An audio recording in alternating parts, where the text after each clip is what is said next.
अध्याय 6 आत्मा की असली पहचान। बाबा राघव की अंतिम बात ने कपूर परिवार को और भी डरा दिया। किसी ने आत्मा को जगाया है जो अब भी घर में है। राकेश ने तुरंत उस तांत्रिक पुस्तक के बारे में बताया जो उन्हें उस बंद कमरे में मिली थी। बाबा ने किताब को हाथ में लिया और कुछ मंत्र पढ़े।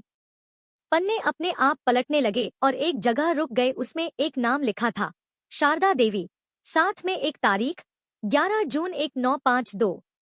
सीमा ने तुरंत पुरानी अलमारी से कुछ पुराने कागजात निकाले। एक पुराना बिजली बिल, एक तस्वीर जिसमें एक परिवार खड़ा था, एक वृद्ध महिला, एक पुरुष और एक छोटी बच्ची।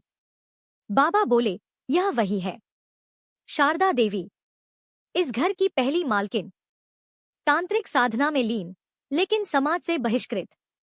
कहा जाता है उसने अपने बेटे को आत्मिक बलिदान के लिए मार डाला था।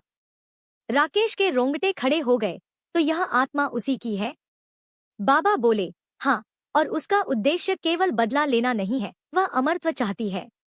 उसने परछाई लोक से बाहर निकलने के लिए आदित्य जैसे मासूम माध्यम का प्रयोग किया। सीमा ने पूछा, लेकिन आपने कहा कोई है जिसने उसे जगाया, वो कौन है? बाबा ने चुपचाप काकीबाई की ओर इशारा किया जो अब तक कमरे के कोने में चुप बैठी थी। काकीबाई बोली, मैंने उसे जगाया, पर मजबूरी में। ये बंगला मेरे परिवार का था, शारदा देवी मेरी मौसी थी। जब वो मरी तो समाज ने हमारी जमीन हड़प ली। मैंने उसे वापस बुलाया, एक गलती थी, पर अब सब मेरे हाथ से निकल चुका है। सीमा कांप गई, तो आपने हमारे बच्चों की जान को खतरे में डाला? काकीबाई की आंखों से आंसू बह निकले।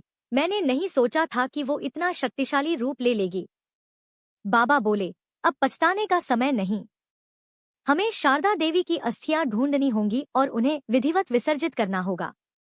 जब तक उसकी देह का अवशेष इस धरती पर है, वो आत्मा मुक्त नहीं हो सकती।